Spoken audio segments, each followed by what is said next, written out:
2017 के विधानसभा चुनाव में सत्ता में बैठे हुए लोगों ने जो वादे उत्तराखंड के लोगों से किए थे, उन वादों में से एक भी वादा सरकार ने पूरा नहीं किया है।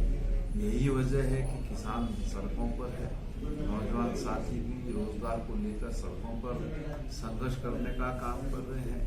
महंगाई कम करने का वादा किया था, लेकिन महंगाई अपने चरम पर है। प्रदेश की अर्थव्यवस्था पूरी तरीके से ध्वस्त है। प्रदेश का विकास अवरुद्ध है। देवी आपदा प्रबंधन चमोली की जो घटना घटित हुई उसमें सामने आ गई है।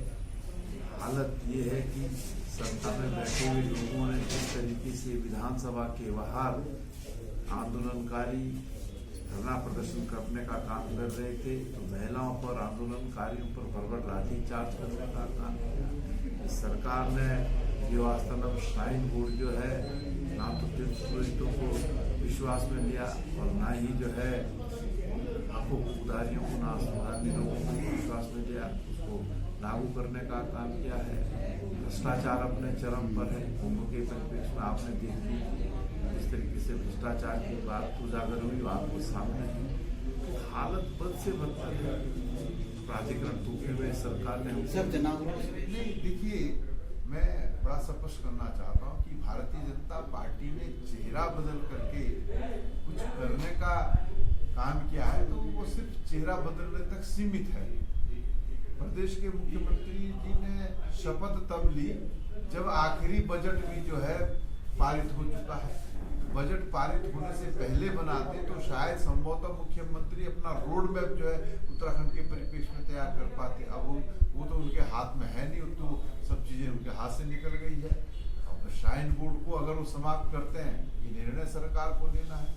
हम तो समझते थे कि मुख्यमंत्री जी ने जब पहली कैबिनेट की बैठक की तो उस बैठक में शायद संभवतः प्राधिकरणों को समाप्त करेंगे, लेकिन उसको भी स्थगित रखने का काम किया है। मुख्यमंत्री जी ने जो कोविड गाइडलाइनों को जो है दरकिनार करते हुए तमाम लोगों को कहा कि वो कुंभ में हिस्सा ले सकते हैं, तो ये तो भाई तय जो है भाजपा को करना है और सत्ता में बैठे लोगों को करना है कि जो कोविड-19 की गाइडलाइन भारत सरकार ने लागू की थी उसके अनुरूप चलेंगे, या राज्य में जो पूर्व में कोविड गाइडलाइन थी उसके आधार पर चलेंगे, या उसके इतर चलेंगे। जैसे भी चलना चाहे चले, लेकिन जो कुंभ 4 महीने चलता था उस कुंभ को इस सरकार ने 1 महीने तक सीमित कर दिया और कुंभ के दरमियान पूरे हरिद्वार जनपद को उसमें सम्मिलित किया जाता था। तमाम विकास के कार्य होते थे, लेकिन वो तमाम विकास के कार्य नदारत हैं। हमने तो देवप्रयाग को भी जो है कुंभ में सम्मिलित करने का काम किया, लेकिन सरकार ने तो देवप्रयाग को भी हटाने का काम किया है। तो ये सरकार की कथनी और करनी में अंतर है। लोग देख रहे हैं और मैं समझता हूँ कि लोग भाजपा के चाल चेहरे को भली भांति पहचान चुके हैं। वो 2022 का इंतजार को लेकर आया है कि कांग्रेस जमीन तलाश रही है और विपक्ष की भूमिका पूरी जिम्मेदारी से नहीं निभाई है। देखिए, जो प्रदेश अध्यक्ष हैं कौन सा चश्मा पहनते मुझे नहीं मालूम। जब वो संसदीय कार्य मंत्री थे तो सदन में उनके ही बयान है कि ना तो प्रदेश में किसान जो है परेशान है, ना नौजवान रोजगार को लेकर के परेशान है।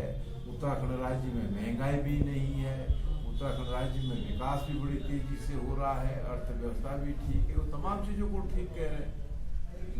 तो जमीन तो जो है आज की तारीख में बीजेपी तलाश रही है, क्योंकि 2017 के विधानसभा चुनाव में लोगों ने 57 का मैंडेट जो है जिस राजनीतिक दल को दिया था, आज वो राजनीतिक दल हाशिए पर है।